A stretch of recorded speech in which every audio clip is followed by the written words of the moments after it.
നമസ്കാരം, goodness evening ന്യൂസിലേക്ക് സ്വാഗതം. പ്രധാന വാർത്തകൾ. ഇന്ത്യൻ വിദേശകാര്യമന്ത്രിക്കെതിരെ ആക്രമണം. ഇന്ത്യൻ പതാക കീറിയെറിഞ്ഞ ഖലിസ്ഥാൻ വിഘടനവാദികൾ. ചോദ്യപേപ്പർ ചോർച്ചാ കേസ്. ഷുഹൈബിന്റെ മുൻകൂർ ജാമ്യാപേക്ഷ തള്ളി ഹൈക്കോടതി. ഒരു ജീവൻ പോലും സുരക്ഷിതമായിരിക്കില്ല. ഹമാസിന് അന്ത്യശാസനം നൽകി ട്രംപ്. CPM സംസ്ഥാന സമ്മേളനത്തിന് തുടക്കം. നവകേരള രേഖ അവതരിപ്പിക്കുവാൻ മുഖ്യമന്ത്രി. വെഞ്ഞാറമൂട് കൂട്ടക്കൊലപാതക കേസ്. പ്രതി അഫാനെ പോലീസ് കസ്റ്റഡിയിൽ വിട്ടു. വാർത്തകൾ വിശദമായി. ഇന്ത്യയുടെ വിദേശകാര്യമന്ത്രി എസ് ജയശങ്കറിന് നേരെ ലണ്ടനിൽ ആക്രമണ ശ്രമം. ഖലിസ്ഥാൻ വാദികളാണ് ജയശങ്കറിനെ ആക്രമിക്കുവാൻ ലക്ഷ്യമിട്ട് പാഞ്ഞെടുത്തത്. കാറിൽ കയറിയ ജയശങ്കറിന്റെ നേരെ ആക്രമികൾ പാഞ്ഞെടുത്തെങ്കിലും സുരക്ഷാ ഉദ്യോഗസ്ഥർ ഇടപെട്ട് തടഞ്ഞു. മറ്റു പ്രശ്നങ്ങളില്ലാത്തതിനാൽ മന്ത്രി യാത്ര തുടർന്നു. വിദേശകാര്യമന്ത്രി എസ് ജയശങ്കറിന് നേരെയുണ്ടായ ആക്രമണ ശ്രമത്തിൽ ഇന്ത്യ ആശങ്കയിലാണ്. ഇത്രയും ഗുരുതര സാഹചര്യമുണ്ടായിട്ടും ലണ്ടൻ പോലീസ് നിസ്സംഗതയോടെ നിന്നെന്ന് വിമർശനമുയർന്നിരുന്നു. നയതന്ത്ര ബന്ധം മെച്ചപ്പെടുത്തുന്നതിന്റെ ഭാഗമായി മാർച്ച് 4 മുതൽ 9 വരെ UK-യിൽ ഔദ്യോഗിക പരിപാടികൾക്ക് എത്തിയതാണ് ജയശങ്കർ. ഇരു രാജ്യങ്ങളും തമ്മിലുള്ള നയതന്ത്ര ബന്ധം ശക്തിപ്പെടുത്തുവാൻ ലക്ഷ്യമിട്ടിട്ടുള്ളതാണ് സന്ദർശനം. വ്യാപാരം, ആരോഗ്യം, വിദ്യാഭ്യാസം, പ്രതിരോധ സഹകരണത്തിലടക്കം ചർച്ച നടക്കും. അതിനുശേഷം UK-യിൽ നിന്ന് അദ്ദേഹം അയർലൻഡിലേക്ക് പോകും. അതിനിടെയാണ് ജയശങ്കറിന് നേരെ ലണ്ടനിൽ ആക്രമണമുണ്ടായത്. ഖലിസ്ഥാൻ വിഘടനവാദി സംഘടനകളാണ് വാഹനം ആക്രമിക്കുവാൻ നോക്കിയത്. അദ്ദേഹം ലണ്ടനിലെ പരിപാടിയിൽ പങ്കെടുത്ത് മടങ്ങുമ്പോഴായിരുന്നു സംഭവം. അതേസമയം ആക്രമണ ശ്രമമുണ്ടായത് കനത്ത സുരക്ഷാ വീഴ്ചയെന്ന് കേന്ദ്ര സർക്കാർ ആരോപിച്ചു. ഔദ്യോഗിക സന്ദർശനത്തിനിടെയുണ്ടായ സംഭവത്തിൽ UK ഇന്ത്യ ആശങ്ക അറിയിച്ചു. UK സന്ദർശനത്തിനിടെ വിദേശകാര്യമന്ത്രി എസ് ജയശങ്കറിന് സംഭവിച്ച സുരക്ഷാ വീഴ്ചയുടെ വീഡിയോ തങ്ങൾ കണ്ടു. വിഘടനവാദികളും തീവ്രവാദികളുമായ ചെറുസംഘത്തിന്റെ പ്രവൃത്തിയെ അപലപിക്കുന്നു. ജനാധിപത്യ സ്വാതന്ത്ര്യത്തിന്റെ ദുരുപയോഗമാണിത്. ഇത്തരം സന്ദർഭങ്ങളിൽ ആതിഥേയ സർക്കാർ നയതന്ത്ര കടമകൾ പൂർണ്ണമായും നിർവഹിക്കണമെന്ന് പ്രതീക്ഷിക്കുന്നതായി വിദേശകാര്യ മന്ത്രാലയം പ്രസ്താവനയിൽ വ്യക്തമാക്കി. ലണ്ടൻ പോലീസ് നോക്കി നിൽക്കെ ജയശങ്കറിനെതിരെ പ്രതിഷേധവുമായി ഒട്ടേറെ ഖലിസ്ഥാനികളാണ് പതാകയേന്തി മുദ്രാവാക്യം വിളിച്ച് നിന്നിരുന്നത്. ജയശങ്കർ കാറിൽ കയറുവാൻ വന്നപ്പോൾ ഇന്ത്യയുടെ ദേശീയ പതാക കീറി പ്രതിഷേധക്കാരിലൊരാൾ പാഞ്ഞുവന്നു. ആക്രമിക്കുവാൻ ഓടിയെത്തിയയാളെ കീഴ്പ്പെടുത്തുന്നതിന് പകരം ശാന്തനാക്കി പറഞ്ഞയക്കുവാനാണ് പോലീസ് ശ്രമിച്ചത്. ഏതാനും നിമിഷത്തിന് ശേഷം മന്ത്രിയുടെ വാഹനവ്യൂഹം മുന്നോട്ടു പോയി. തിരുവനന്തപുരം വെഞ്ഞാറമൂട് കൂട്ടക്കൊലക്കേസിലെ പ്രതി അഫാനെ 3 ദിവസത്തേക്ക് പോലീസ് കസ്റ്റഡിയിൽ വിട്ടു. മുത്തശ്ശിയെ കൊലപ്പെടുത്തിയ കേസിൽ നെടുമങ്ങാട് കോടതിയാണ് അഫാനെ പാങ്ങോട് പോലീസിന് കൈമാറിയത്. ഇന്ന് പോലീസ് സ്റ്റേഷനിൽ വിശദമായ ചോദ്യം ചെയ്ത ശേഷം നാളെ തെളിവെടുപ്പിന് കൊണ്ടുപോകും.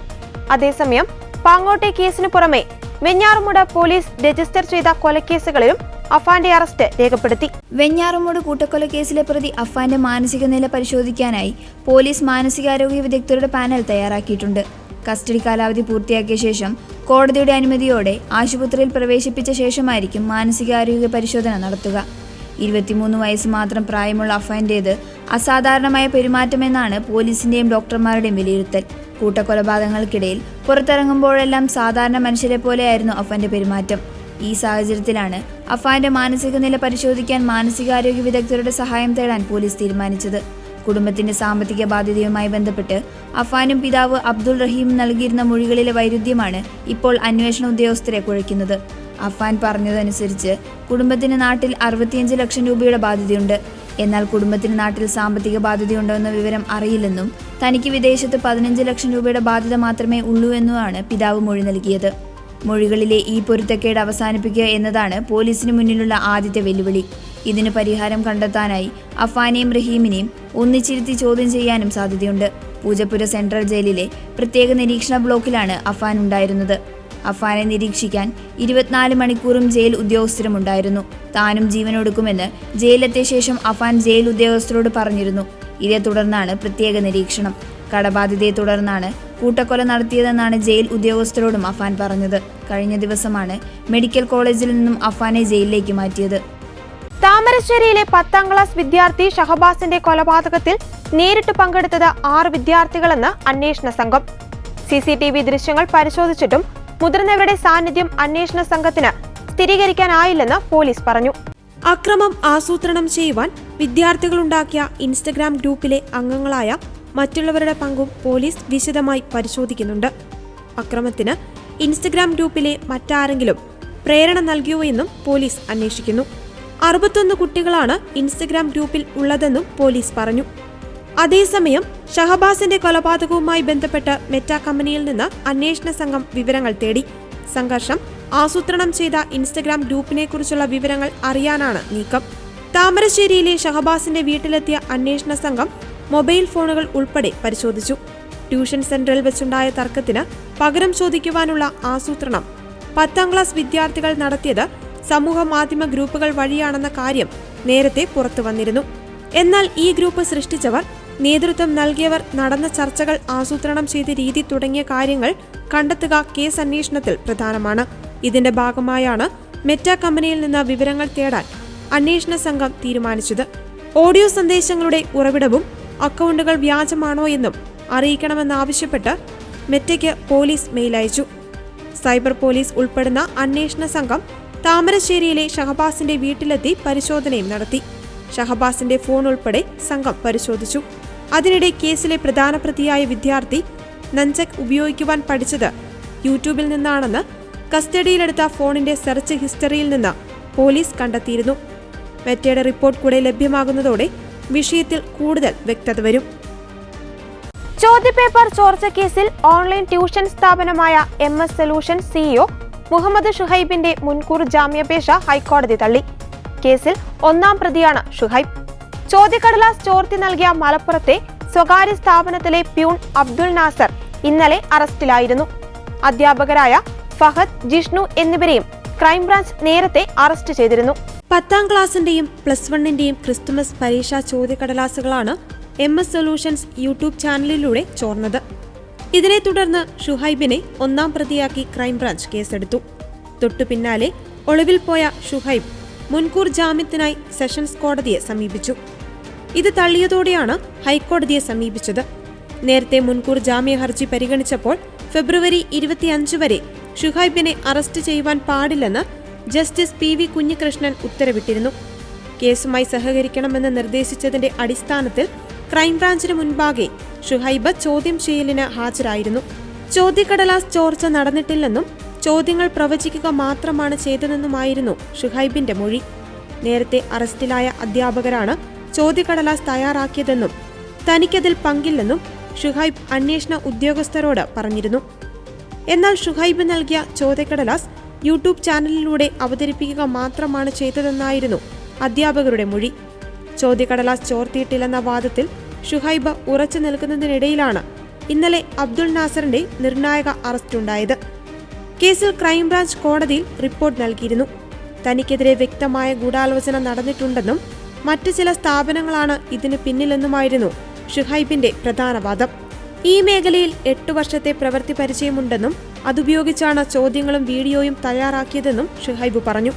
മറ്റു പല സ്ഥാപനങ്ങളും സമാന രീതിയിലുള്ള വീഡിയോകൾ തയ്യാറാക്കിയിരുന്നെന്നും എന്നാൽ തനിക്കെതിരെ മാത്രമാണ് നടപടി ഉണ്ടായതെന്നും കണക്കാക്കി മുൻകൂർ ജാമ്യം അനുവദിക്കണമെന്നുമായിരുന്നു ഷുഹൈബിന്റെ ആവശ്യം. എന്നാൽ സർക്കാരിന്റെ മറുവാദം അംഗീകരിച്ച കോടതി മുൻകൂർ ജാമ്യാപേക്ഷ തള്ളുന്നു എന്ന ഒറ്റ വാചകത്തിലൂടെ ഷുഹൈബിന്റെ ആവശ്യം തള്ളുകയായിരുന്നു. MS സൊല്യൂഷൻസ് ഓഫീസിൽ പരിശോധന നടത്തിയ ക്രൈംബ്രാഞ്ച് മൊബൈൽ, ലാപ്ടോപ്പ് എന്നിവയുൾപ്പെടെ പിടിച്ചെടുക്കുകയും പരിശോധന നടത്തുകയും ചെയ്തിരുന്നു. ഇവയുടെ പരിശോധനാ ഫലം ഉൾപ്പെടെ പരിശോധിച്ചാണ് ചോദ്യക്കടലാസ് ചോർത്തിയതെന്നാണ് ക്രൈംബ്രാഞ്ച് കണ്ടെത്തിയത്. ചോദ്യക്കടലാസ് ചോർത്തിയതിനു പിന്നിൽ സ്കൂളുമായി ബന്ധപ്പെട്ട് പ്രവർത്തിക്കുന്നവരുടെ ഇടപെടലുണ്ടെന്ന് നേരത്തെ തന്നെ സംശയമുണ്ടായിരുന്നു. 2023 മുതൽ ക്രിസ്തുമസ് ഓണപരീക്ഷകളുടെ ചോദ്യക്കടലാസ് ചോർത്തിയെന്നാണ് വിവരം. റഷ്യയുമായി ഒത്തുതീർപ്പ് ചർച്ചയ്ക്ക് സന്നദ്ധത പ്രകടിപ്പിച്ച യുക്രൈൻ പ്രസിഡന്റ് തനിക്ക് കത്തെഴുതിയതായി ഡൊണാൾഡ് ട്രംപ് പറഞ്ഞു. യുദ്ധം തീർക്കുവാൻ റഷ്യയുമായി താൻ ഗൗരവമായ ചർച്ചയിലാണെന്നും അർത്ഥശൂന്യമായ യുദ്ധം അവസാനിപ്പിച്ച് സമാധാനം കൊണ്ടുവരേണ്ട സമയമാണെന്നും അമേരിക്കൻ പ്രസിഡന്റ് ഡൊണാൾഡ് ട്രംപ് വ്യക്തമാക്കി. യുഎസുമായി ധാതുഖനന കരാർ ഒപ്പിടാൻ യുക്രൈൻ തയ്യാറായിട്ടുണ്ടെന്നും ട്രംപ് US കോൺഗ്രസിൽ വെളിപ്പെടുത്തി. കരാർ ഒപ്പിടുന്നതിന് പകരമായി കഴിഞ്ഞ ദിവസം നിർത്തിവെച്ച യുക്രൈനുള്ള സൈനിക സഹായം പുനഃസ്ഥാപിക്കുമെന്നാണ് സൂചന. എന്നാൽ ഒപ്പിടൽ സംബന്ധിച്ച ഔദ്യോഗിക പ്രഖ്യാപനമായിട്ടില്ല. US ബന്ധത്തിലെ വിള്ളലുകൾ പരിഹരിക്കുവാൻ സന്നദ്ധമാണെന്ന് കഴിഞ്ഞ ദിവസം സെലൻസ്കി വ്യക്തമാക്കിയിരുന്നു. വൈറ്റ് ഹൌസിൽ വാർത്താ സമ്മേളനത്തിനിടെ ട്രംപുമായുണ്ടായ ഉടക്ക് ഖേദകരമായി പോയെന്നും കരാർ ഒപ്പിടാൻ ഒരുക്കമാണെന്നും അദ്ദേഹം കൂട്ടിച്ചേർത്തു. യൂറോപ്യൻ യൂണിയൻ യുക്രൈന് പിന്തുണ പ്രഖ്യാപിച്ച് രംഗത്ത് വന്നെങ്കിലും യുഎസുമായി രമ്യതയിൽ പോകണമെന്ന ഉപദേശമാണ് സെലൻസ്കിക്ക് നൽകിയത്. യുക്രൈൻ നേതൃത്വം നടത്തുന്ന അനുരഞ്ജന ശ്രമങ്ങളെ ഫ്രഞ്ച് പ്രസിഡന്റ് ഇമ്മാനുവൽ മക്രോൺ സ്വാഗതം ചെയ്തു. പ്രശ്നം തീർക്കുവാൻ സെലൻസ്കിക്കൊപ്പം മക്രോയും UK പ്രധാനമന്ത്രി കെയർ സ്റ്റാമറും വൈറ്റ് ഹൌസ് സന്ദർശിക്കുവാൻ ഒരുങ്ങുന്നുണ്ട്. അതേസമയം റഷ്യയുടെ പ്രധാന ആവശ്യം യുക്രൈൻ നാറ്റോ സഖ്യത്തിൽ അംഗമാകരുത് എന്നതാണ്. ഇത് സമ്മതിക്കുവാൻ ട്രംപ് തയ്യാറാണ്. കിഴക്കൻ യുക്രൈനിലെ റഷ്യൻ ഭൂരിപക്ഷ പ്രദേശങ്ങളും ധാതു സമ്പത്തുള്ള പ്രദേശങ്ങളും റഷ്യയ്ക്ക് കണ്ണുണ്ട്. ഇത് ചർച്ച ചെയ്യുവാൻ ട്രംപ് തയ്യാറാണ്. റഷ്യയുടെ കടന്നുകയറ്റത്തിൽ നിന്ന് സുരക്ഷയ്ക്ക് വേണ്ടിയാണ് യുക്രൈൻ നാറ്റോ അംഗത്വം ആവശ്യപ്പെട്ടത്. US കമ്പനികൾക്ക് യുക്രൈന്റെ ധാതുഖനന സമ്പത്ത് കൈമാറുവാനുള്ള കരാർ ഒപ്പിട്ടാൽ അമേരിക്ക തീർച്ചയായും സംരക്ഷിക്കുവാനെത്തും. യുക്രൈനിൽ അമേരിക്കൻ സാമ്പത്തിക വാണിജ്യ താൽപര്യങ്ങൾ ഉള്ളിടത്തോളം കാലം US സംരക്ഷണം ഉണ്ടാകുമെന്നാണ് ട്രംപിന്റെ നയം. യുക്രൈൻ കൂടാതെ ഗ്രീൻലാൻഡും താൻ നോട്ടമിട്ടിട്ടുണ്ടെന്ന് ട്രംപ് തുറന്നു പറഞ്ഞു. ഡെൻമാർക്കിന്റെ കീഴിലുള്ള ഗ്രീൻലാൻഡിലെ ജനതയ്ക്ക് സ്വയംഭരണത്തിൽ താൽപര്യമുണ്ടെങ്കിൽ അതിന് അമേരിക്ക സഹായം നൽകുവാൻ ഒരുക്കമാണ്. അവിടുത്തെ ധാതു വിഭവങ്ങൾ സ്വന്തമാക്കുന്നത് കൂടാതെ ജനവാസമില്ലാത്ത വിപുലമായ പ്രദേശങ്ങളിൽ സൈനിക താവളമുണ്ടാക്കുകയുമാണ് ട്രംപിന്റെ ലക്ഷ്യം. CPM സംസ്ഥാന സമ്മേളനത്തിന് തുടക്കം. പ്രതിനിധി സമ്മേളന നഗരിയായ കോടിയേരി ബാലകൃഷ്ണൻ നഗറിൽ കേന്ദ്ര കമ്മിറ്റി അംഗം AK ബാലൻ പ്രതിനിധി സമ്മേളന പതാക ഉയർത്തി. പോളിറ്റ് ബ്യൂറോ അംഗവും പാർട്ടി കോർഡിനേറ്ററുമായ പ്രകാശ് കാരാട്ട് പ്രതിനിധി സമ്മേളനം ഉദ്ഘാടനം ചെയ്തു. കേരളത്തിലെ CPM ഘടകം കരുത്തുറ്റതാണെന്നും രാജ്യത്തെ ഏക ഇടതുഭരണമായ പിണറായി സർക്കാർ മാതൃകാപരമായാണ് പ്രവർത്തിക്കുന്നതെന്നും പ്രകാശ് കാരാട്ട് പറഞ്ഞു. പാർട്ടി നയം രൂപീകരിക്കുന്നതും നടപ്പാക്കുന്നതും കേരളത്തിൽ നിന്നാണെന്നും ബദൽ നയ രൂപീകരണത്തിൽ പിണറായിയും കേരളത്തിലെ ഇടത് സർക്കാരും പ്രശംസ അർഹിക്കുന്നെന്നും കാരാട്ട് കൂട്ടിച്ചേർത്തു. രാഷ്ട്രീയ അടവ് നയ രൂപീകരണവും രാഷ്ട്രീയ വിലയിരുത്തൽ റിപ്പോർട്ടും നിർണായകമാണ്. യെച്ചൂരിയുടെയും കോടിയേരിയുടെയും വിയോഗം പരിഹരിക്കാനാവാത്ത നഷ്ടമാണ്. അന്തർദേശീയ സാഹചര്യങ്ങൾ കൂടി കണക്കിലെടുക്കുന്നതാകണം സംസ്ഥാന സമ്മേളന ചർച്ചകളും നടപടികളുമെന്നും പ്രകാശ് കാരാട്ട് പറഞ്ഞു. കേരളത്തിലെ CPMന് വലിയ ഉത്തരവാദിത്തമുണ്ട്. രാജ്യത്തിനാകെ ആവേശം പകർന്ന് ഇടതു നിലപാടുകൾ രാജ്യത്താകെ വ്യാപിപ്പിക്കുവാൻ കഴിയണം. നവകേരള പുതുവഴി നയരേഖ പുതിയ വികസിത കേരളത്തിനുള്ള വഴികാട്ടിയാകും. പുരോഗമന ആധുനിക മതനിരപേക്ഷ വ്യവസായ കേരളമാണ് രേഖ മുന്നോട്ട് വയ്ക്കുന്നത്. സംഘടനാ ഐക്യം ഊട്ടിയുറപ്പിക്കുന്ന സമ്മേളനമാണിതെന്നും കാരാട്ട് കൂട്ടിച്ചേർത്തു. കൊല്ലം ടൗൺ ഹാളിൽ കോടിയേരി ബാലകൃഷ്ണൻ നഗറിൽ ചേരുന്ന സമ്മേളനത്തിൽ 530 പ്രതിനിധികളാണ് സംസ്ഥാനത്തെമ്പാടു നിന്നും പങ്കെടുക്കുന്നത്. രാവിലെ മുതിർന്ന അംഗം AK ബാലൻ പതാക ഉയർത്തിയതോടെയാണ് പരിപാടികൾ തുടങ്ങിയത്. PB കോർഡിനേറ്ററായ പ്രകാശ് കാരാട്ട് സമ്മേളനം ഉദ്ഘാടനം ചെയ്തു. ഉച്ചയ്ക്ക് ശേഷം പ്രവർത്തന റിപ്പോർട്ട് സംസ്ഥാന സെക്രട്ടറി MV ഗോവിന്ദൻ സമ്മേളനത്തിൽ വയ്ക്കും. ഇതോടൊപ്പം നവകേരള നയരേഖ മുഖ്യമന്ത്രി അവതരിപ്പിക്കും. സംസ്ഥാനത്തേക്ക് വൻകിട നിക്ഷേപം ഉൾപ്പെടെ ആകർഷിക്കുവാൻ കഴിയുന്ന നിർദ്ദേശങ്ങൾ ഉൾപ്പെടെയുള്ളതാണ് നയരേഖ. പ്രായപരിധി കർശനമാക്കുന്നതോടെ സംസ്ഥാന സെക്രട്ടേറിയറ്റിൽ നിന്ന് AK ബാലൻ, ആനാവൂർ നാഗപ്പൻ, PK ശ്രീമതി എന്നിവർ ഒഴിവാകും. P ശശി അടക്കമുള്ളവരെ പുതിയതായി ഉൾപ്പെടുത്തുവാനാണ് സാധ്യത. മാർച്ച് 9-ന് പുതിയ സംസ്ഥാന കമ്മിറ്റിയെയും സംസ്ഥാന സെക്രട്ടറിയെയും തിരഞ്ഞെടുക്കും. തൃശൂർ റെയിൽവേ സ്റ്റേഷനിൽ ട്രാക്കിൽ അട്ടിമറി ശ്രമം. ട്രാക്കിൽ ഇരുമ്പുതൂൺ വെച്ച് ട്രെയിൻ അപകടത്തിൽപ്പെടുത്താനാണ് ശ്രമമുണ്ടായത്. ചരക്കു ട്രെയിൻ ഇരുമ്പുതൂൺ തട്ടിമാറ്റിയാണ് മുന്നോട്ടു പോയത്. തൃശൂർ റെയിൽവേ സ്റ്റേഷനിൽ ട്രാക്കിൽ അട്ടിമറി ശ്രമം നടന്ന സംഭവത്തിൽ തമിഴ്നാട് സ്വദേശി ഹരി അറസ്റ്റിലായി. മോഷണത്തിനിടെ പാളത്തിൽ തൂൺ വീണെന്നാണ് ഹരി പോലീസിനോട് പറഞ്ഞത്. റെയിൽ റാഡ് മോഷ്ടിക്കാൻ നടത്തിയ ശ്രമത്തിനിടെയാണ് സംഭവം. പ്രതി ലഹരിക്ക് അടിമയാണെന്ന് റെയിൽവേ പോലീസ് അറിയിച്ചു. ഇരുമ്പുതൂൺ പാളത്തിൽ വെച്ച് ട്രെയിൻ അട്ടിമറിക്കുവാൻ ശ്രമമുണ്ടായെന്ന തരത്തിലായിരുന്നു പ്രാഥമിക ഘട്ടത്തിൽ അന്വേഷണം. കഞ്ചാവ് വാങ്ങുവാനുള്ള പണത്തിനായാണ് ഇരുമ്പുതൂൺ മോഷ്ടിച്ച് കടത്തുവാൻ ശ്രമിച്ചതെന്ന് ഹരി പോലീസിന് മൊഴി നൽകി. ഒരാൾക്ക് ഒറ്റയ്ക്ക് ഇത്ര വലിയ തൂൺ എടുത്തുവെക്കാനാകുമോ എന്ന സംശയം ഇപ്പോഴും ബാക്കിയാണ്. ഇന്ന് പുലർച്ചെ 4:55-നാണ് സംഭവം നടന്നത്. ഇതുവഴി കടന്നുപോയ ചരക്ക് ട്രെയിൻ ഈ ഇരുമ്പുതൂൺ തട്ടിത്തെറിപ്പിച്ചാണ് പോയത്. തൃശൂർ എറണാകുളം ഡൗൺലൈൻ പാതയിലാണ് റാഡ് കയറ്റി വയ്ക്കുവാൻ ശ്രമം നടന്നത്. RPF ഇന്റലിജൻസ് സ്ഥലത്തെത്തി പരിശോധന നടത്തിയിരുന്നു. തൃശൂർ റെയിൽവേ സ്റ്റേഷനിൽ നിന്ന് 100 മീറ്റർ മാത്രം അകലെയാണ് സംഭവം ഉണ്ടായത്. ഗുഡ്സ് ട്രെയിനിന്റെ പൈലറ്റാണ് സംഭവം റെയിൽവേ സ്റ്റേഷനിൽ വിളിച്ചു പറഞ്ഞത്. കഴിഞ്ഞ ദിവസം കൊല്ലം കുണ്ടറയിലും ഇതുപോലെ റെയിൽവേ ട്രാക്കിൽ തൂൺ കയറ്റി വെച്ചിരുന്നു. കുണ്ടറയിൽ റെയിൽവേ ട്രാക്കിന് കുറുകെ ടെലിഫോൺ പോസ്റ്റ് സ്ഥാപിച്ച കേസിൽ പോലീസ് 2 പേരെ അറസ്റ്റ് ചെയ്തിരുന്നു. സംഭവസ്ഥലത്തു നിന്നുള്ള CCTV ദൃശ്യങ്ങളിൽ നിന്നാണ് പ്രതികളായ പെരുമ്പുഴ സ്വദേശി രാജേഷ്, ഇളമ്പള്ളൂർ സ്വദേശി അരുൺ എന്നിവരെ തിരിച്ചറിഞ്ഞത്. ചോദ്യം ചെയ്യലിൽ തൂണിന്റെ കാസ്റ്റ് ഇരുമ്പ് ഘടകം വേർപെടുത്തുവാൻ തങ്ങൾ ട്രാക്കിൽ സ്ഥാപിച്ചതായി ഇരുവരും സമ്മതിച്ചുവെന്ന് മാധ്യമങ്ങൾ റിപ്പോർട്ട് ചെയ്തിരുന്നു. ബന്ദികളെ വിട്ടയക്കുന്നതിൽ ഹമാസിന് അന്ത്യശാസനം നൽകി അമേരിക്കൻ പ്രസിഡന്റ് ഡൊണാൾഡ് ട്രംപ്. ജീവിച്ചിരിക്കുന്ന എല്ലാ ബന്ദികളെയും കൊല്ലപ്പെട്ടവരുടെ മൃതദേഹങ്ങളും ഉടൻ കൈമാറണമെന്ന് ട്രംപ് നിർദ്ദേശിച്ചു. ബന്ദികളെ വിട്ടയച്ചില്ലെങ്കിൽ ഹമാസിനെ പൂർണ്ണമായി നശിപ്പിക്കുമെന്നാണ് മുന്നറിയിപ്പ്. അതേസമയം ഇസ്രായേലിന് അമേരിക്ക എല്ലാ സഹായവും നൽകും. ഗാസയിൽ നിന്ന് ഹമാസിന് നേതൃത്വം ഒഴിഞ്ഞു പോകണമെന്നും ട്രംപ് വ്യക്തമാക്കി. തന്നെ അനുസരിച്ചില്ലെങ്കിൽ ഹമാസിന്റെ ഒരംഗം പോലും സുരക്ഷിതരായിരിക്കില്ലെന്നും സമൂഹമാധ്യമമായ ട്രൂത്ത് സോഷ്യലിൽ ട്രംപ് ഭീഷണി മുഴക്കി. ഹമാസുമായി ചർച്ച നടത്തുമെന്ന് വൈറ്റ് ഹൌസ് വ്യക്തമാക്കിയതിന് പിന്നാലെയാണ് ട്രംപിന്റെ അന്ത്യശാസനം. ഇതുവരെ വൈറ്റ് ഹൌസ് നേരിട്ട് ഹമാസുമായി ആശയവിനിമയം നടത്തിയിരുന്നില്ല. ഹമാസിനെ അമേരിക്ക ഭീകര സംഘടനകളുടെ പട്ടികയിൽ ഉൾപ്പെടുത്തിയതിനാലാണിത്. എന്നാൽ ഈ കീഴ്വഴക്കം ലംഘിച്ചാണ് വൈറ്റ് ഹൌസ് ഹമാസുമായി നേരിട്ട് ചർച്ച നടത്തുന്നത്. നിങ്ങൾ കൊലപ്പെടുത്തിയവർ ഉണ്ടെങ്കിൽ അവരുടെ മൃതദേഹം വിട്ടു നൽകണമെന്നും ട്രംപ് ഹമാസിനോട് ആവശ്യപ്പെട്ടു. അതിനിടെ ഗാസ ഏറ്റെടുക്കുവാനുള്ള ട്രംപിന്റെ നീക്കത്തിന് ബദലായി ഈജിപ്ത് അവതരിപ്പിച്ച ഗാസ പുനർനിർമ്മാണ പദ്ധതി അംഗീകരിച്ചിരിക്കുകയാണ് അറബ് രാഷ്ട്രങ്ങൾ. ജനങ്ങളെ കുടിയൊഴിപ്പിക്കില്ലെന്നതാണ് പദ്ധതിയുടെ സ്വീകാര്യതയ്ക്കുള്ള പ്രധാന കാരണം. $5300 കോടി ഗാസ പുനർനിർമ്മാണ പദ്ധതിയും കെയ്റോയിൽ ചേർന്ന അറബ് അടിയന്തര ഉച്ചകോടി പ്രഖ്യാപിച്ചു. യുദ്ധക്കുറ്റങ്ങളിലും ആക്രമണങ്ങളിലും ഇസ്രായേലിനെതിരെ ശക്തമായ നിലപാടും അറബ് ഉച്ചകോടി കൈക്കൊണ്ടു.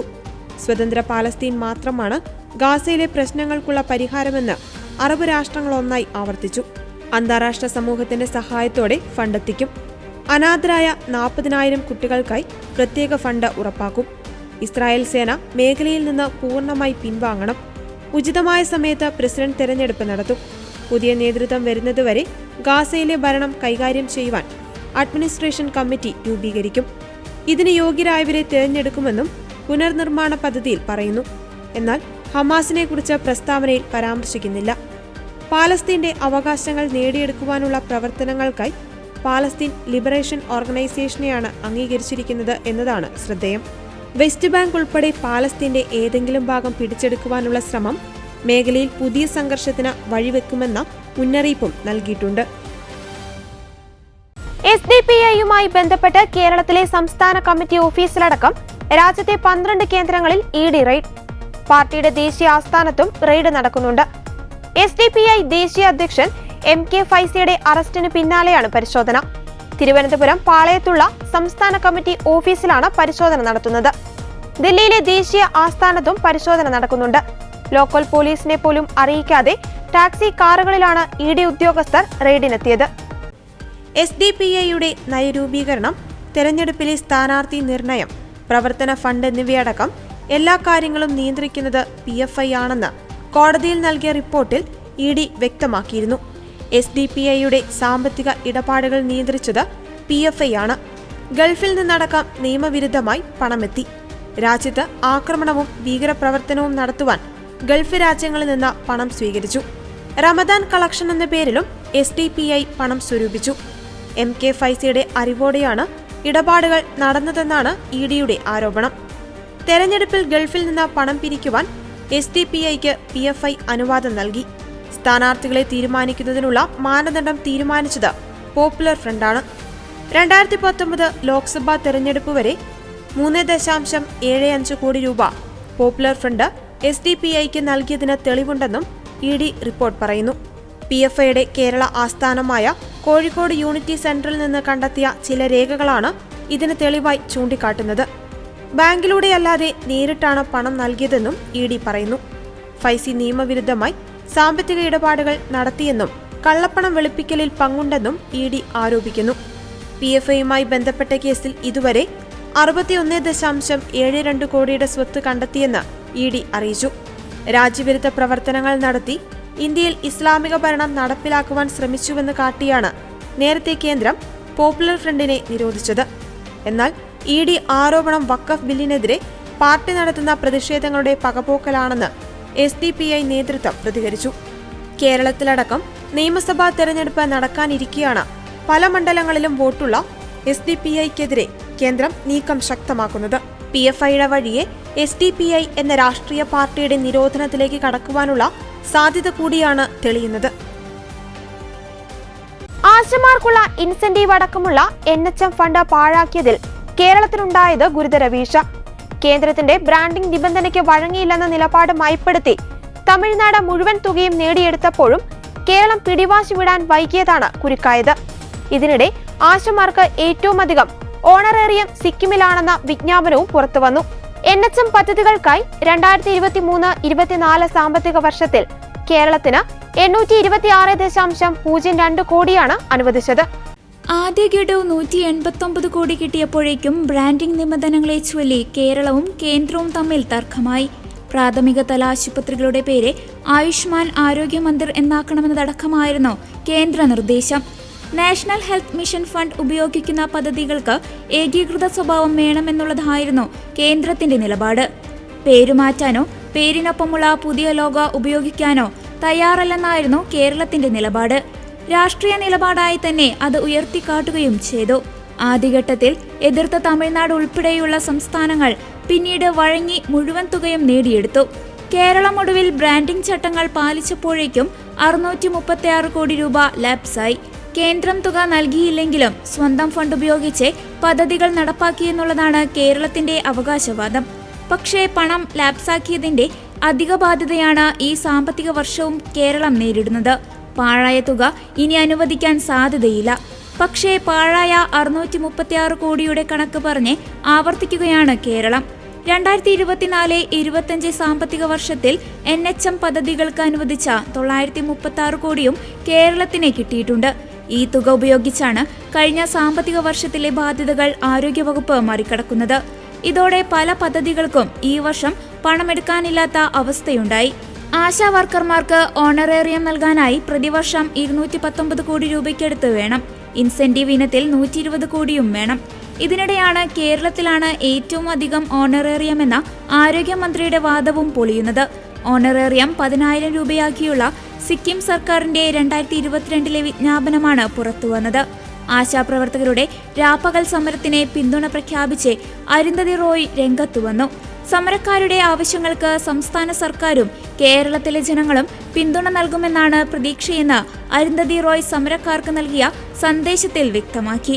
ആശാമാരെ കരുതലോടെ ചേർത്ത് പിടിക്കുമെന്ന് ലോകത്തിന് കാണിച്ചു നൽകുമെന്നും അരുന്ധതി റോയ് ആവശ്യപ്പെട്ടു. അതിനിടെ ആശാമാരുടെ സമരം 25 ദിവസം പിന്നിടുകയാണ്. വനിതാ ദിനത്തിൽ വനിതകളുടെ മഹാസംഗമം നടത്തി സമരം കൂടുതൽ ശക്തമാക്കാനാണ് സമരസമിതിയുടെ തീരുമാനം. ഇതോടെ ഗുഡ്നസ് ഈവനിംഗ് ന്യൂസ് ഇവിടെ പൂർണ്ണമാകുന്നു. കൂടുതൽ വാർത്താ അപ്ഡേറ്റുകൾക്കായി ഗുഡ്നസ് ന്യൂസ് ചാനൽ സന്ദർശിക്കുക. നന്ദി.